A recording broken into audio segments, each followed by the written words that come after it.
So in the Bulugh al-Maram on chapter 1, the hadith number 134,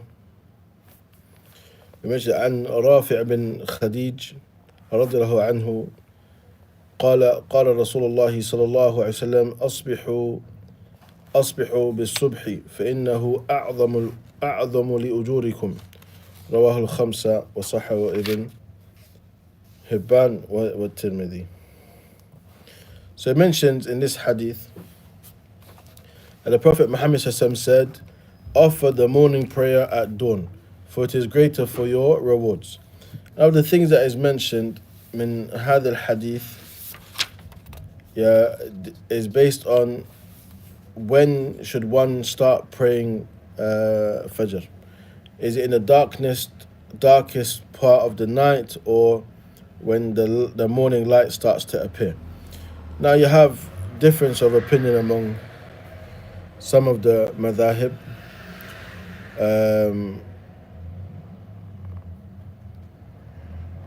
And from them is madhab Abu Hanifa, and then the madhab of the majority. And of the things that is mentioned, some say that it should be done at the time of the darkness, and some say when the darkness has gone. That's the basis that I think is Abu Hanifa and his companions would be after the darkness, but the others at the time of the darkness, and that it should be prolonged until the morning light starts to appear. The light of morning starts to appear clearly, and that is like a slight yellowness within the sky.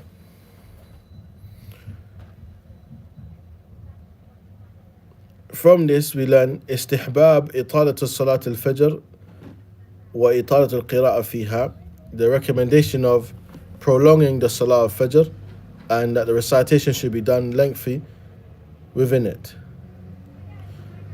And that also the different actions, they fluctuate in their virtue. So you have actions that are more virtuous than others.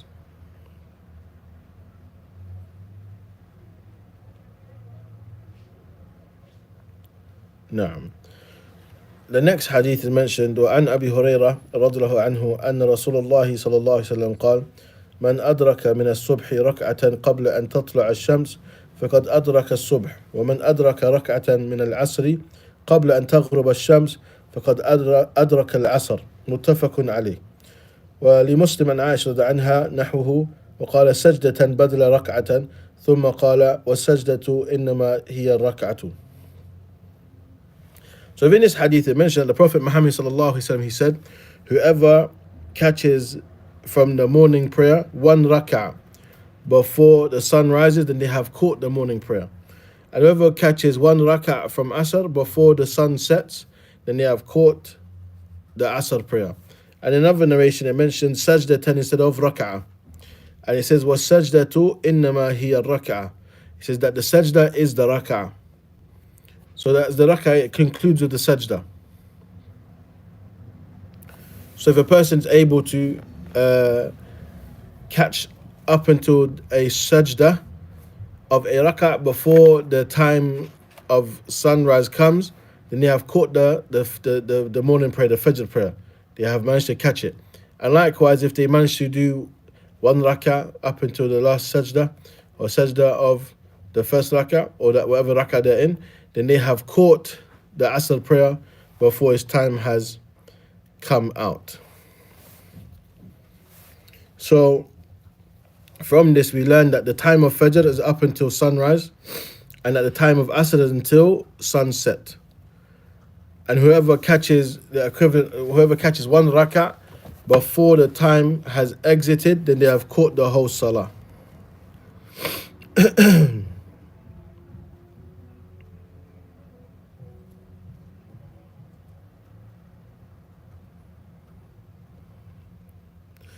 Also, it shows that the permissibility of doing the salah that is obligatory that you have missed during the times that the salah is prohibited.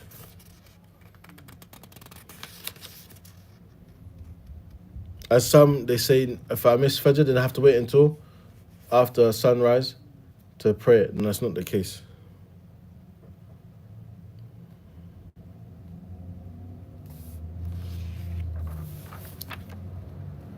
as a general principle that the salawat, dawat al-asbab, that have means or reasons to be done, that they are permissible to be prayed during the times that the salah is said to be prohibited.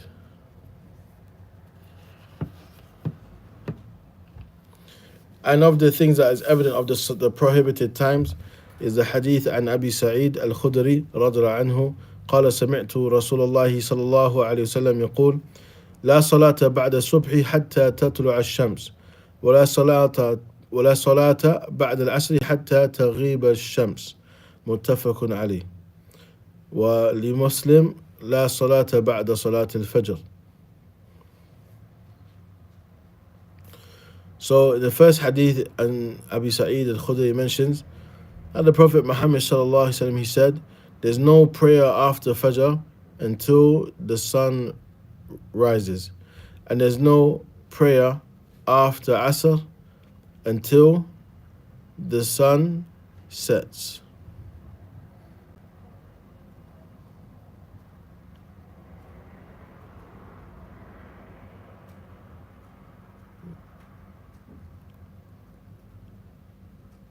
And as for the narration of Sahih Muslim, says La salata ba'da salat al-fajr, there's no prayer after the prayer of Fajr.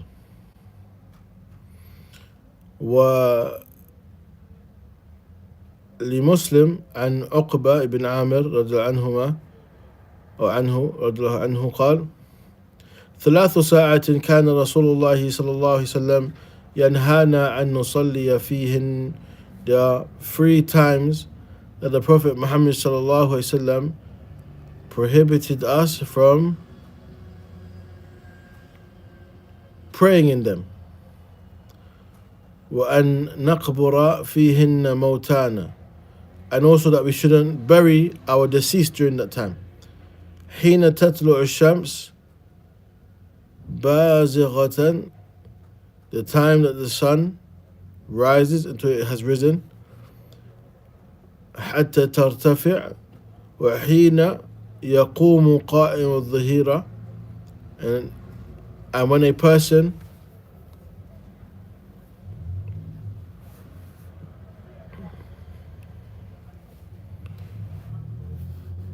So the first time, is when the تطلع الشمس بازغة, when the sun has risen clearly, حتى ترتفع, until it has become risen. And the second time حين يقوم قائم الظهيرة, and the second time mentions after the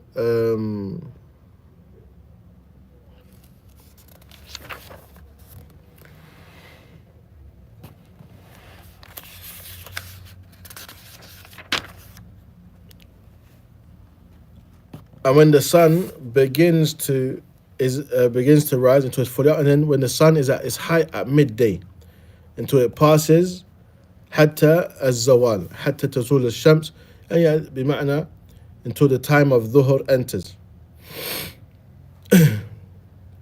So when the sun is at its height at midday until the sun passes the meridian, يعني حتى تزول الشمس, وحين تتضيف الشمس للغروب, and when the sun draws near to setting until it sets. Now these are the times that were prohibited for a person, or generally the prohibited times for a person to pray.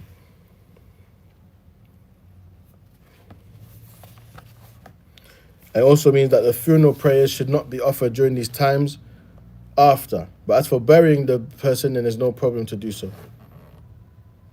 But some are of the opinion that you cannot even bury them during that time.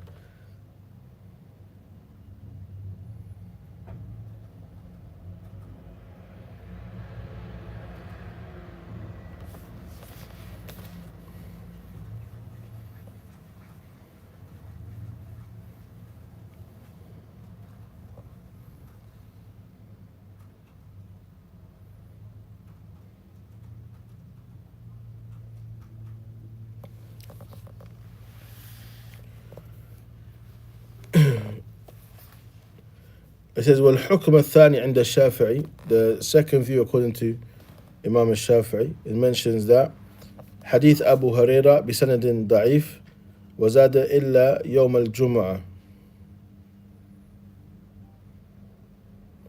وكذا لأبي داود عن أبي قتادة. So it mentions that the second view of Imam Shafi from a hadith that is noted by Abu Hurairah is da'if, is weak, except on, and with the addition, except on Friday. Except on Friday, because on Friday it's permissible to start the Friday prayer anytime. There's no problem in that.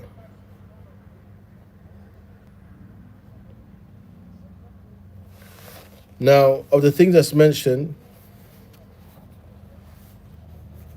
that the prohibited times, based on the two hadith that were mentioned, are 5.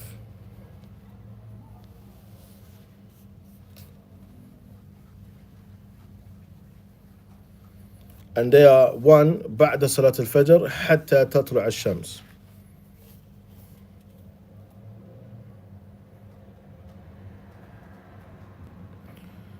That is after the Fajr prayer until the sun has risen. Secondly, إذا طلعت الشمس حتى ترتفع. From the time that the sun has risen until it becomes at its highest point. Thirdly, حين يقوم قائم الظهيرة حين تتوسط الشمس في كبد السماء حتى تزول. When the sun is in the middle of the sky until it starts to pass the meridian, until the zawal, and that would be the entering of dhuhr. Fourthly, بعد العصر حتى تتضيف الشمس للغروب. After Asr until the sun starts to set. And lastly, إذا شرعت في الغروب حتى يتم. When it starts to set until it has actually set, then these are the times that are prohibited.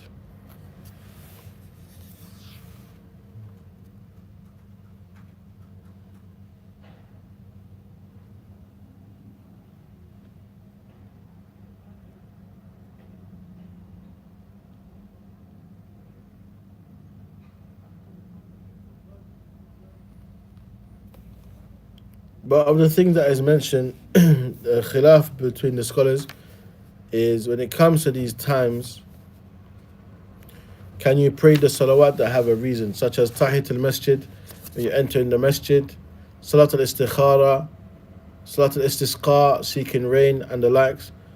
فهناك من يقول بالجواز وهناك من يقول بعدم الجواز.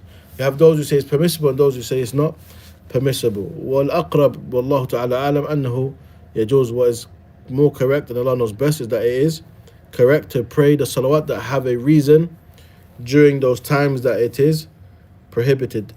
Even from them is the 2 rak'ah of wudu. If you make wudu, then you can pray 2 rak'ah. This can be done at any time.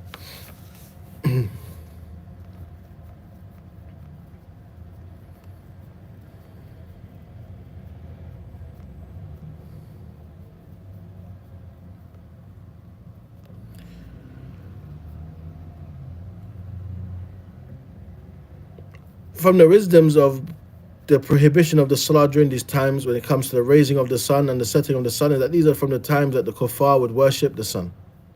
So عدم التشبيه والمشبه بهؤلاء, in terms of avoiding imitating and resembling the likes of these people, that this is of the wisdoms behind the prohibition between the salah during those times.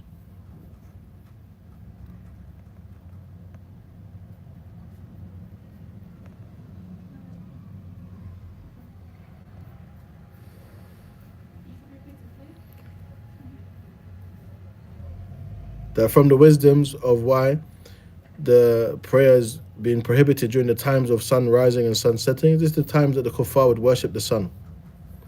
As to not imitate them, this is from the wisdoms mentioned behind not praying or being allowed to pray during those times. Well, yeah.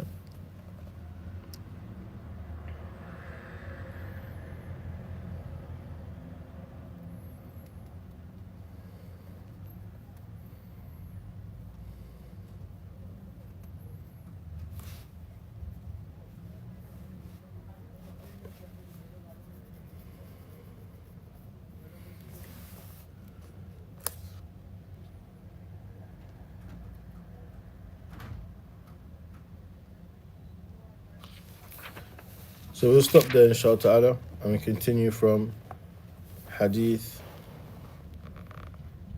137 next week بإذن الله تعالى. بارك الله فيكم اللهم صل وسلم على نبينا محمد وعلى آله وصحبه أجمعين. السلام عليكم ورحمة الله وبركاته.